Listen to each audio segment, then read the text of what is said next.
Hello friends, your academic services private limited में आपका स्वागत है। उसके साथ ही इनपुट आउटपुट इंस्ट्रक्शंस जो सीपीयू को प्राप्त होती हैं या सीपीयू अन्य कंपोनेंट्स को प्रदान करता है। इसमें सबसे पहला पार्ट है ALU अर्थमेटिक लॉजिक यूनिट, जो सभी तरह के लॉजिकल ऑपरेशंस को करती है। अर्थात जितने भी लॉजिकल ऑपरेशंस किए जाते हैं कंप्यूटर में वो सारे इस ALU यूनिट के द्वारा ही किए जाते हैं। दूसरी यूनिट जो सबसे इंपॉर्टेंट रहती है वो है CU के रूप में control unit. Control unit memory से इंस्ट्रक्शंस या निर्देशों को प्राप्त करती रहती है और उन्हें डिकोडिंग का काम कंट्रोल यूनिट को ही करना होता है। इस प्रक्रिया के लिए जब भी उसे ALU की जरूरत पड़ती है, ALU को भी वो कॉल कर सकती है।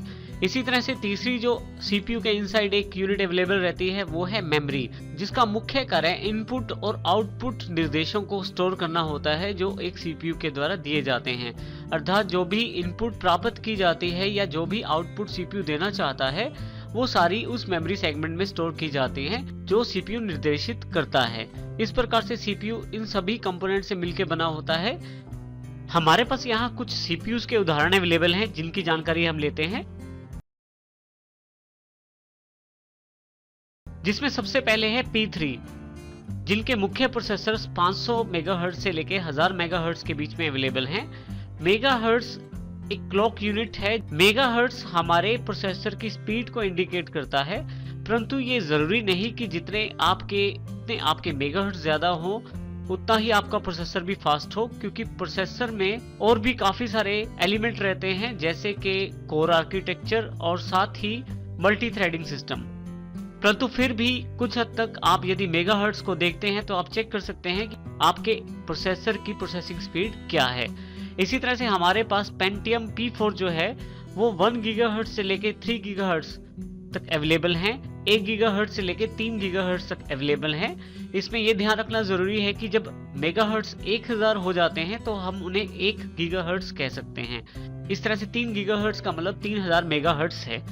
नेक्स्ट हमारे पास जो ड्यूल कोर आर्किटेक्चर के प्रोसेसर्स हैं उनमें मुख्य प्रोसेसर्स की स्पीड 1.6 गीगाहर्ट्ज से लेकर 3 गीगाहर्ट्ज के बीच में अवेलेबल रहती है।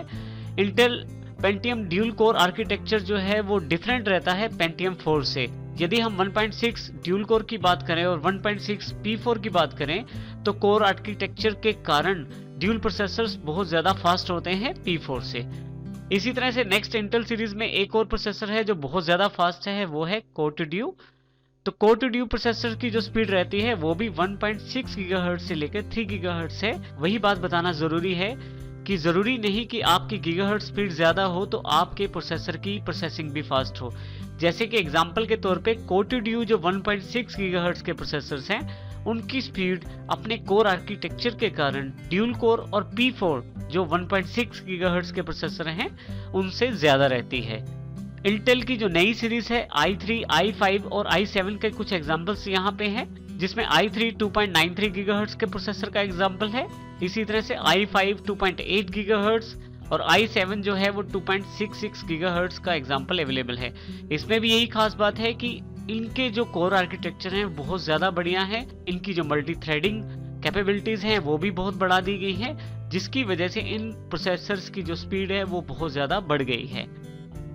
जैसे हमने पहले बताया था आपको कि हमारे पास इंटेल और AMD दो मुख्य कंपनियां हैं जो प्रोसेसर्स में डील अप करती हैं। इनमें AMD सीरीज के प्रोसेसर्स भी बहुत इंपॉर्टेंट हैं जिनकी अपनी क्षमताएं हैं। AMD सेम्प्रोन के नाम से सीरीज अवेलेबल है, AMD एथलॉन के नाम से और AMD फिनोम के नाम से भी एग्जाम्पल के रूप में यह सीरीज अवेलेबल है। इनका प्रयोग हम AMD मदरबोर्ड के साथ कर सकते हैं। AMD मुख्यतः गेमिंग परफॉर्मेंस के लिए या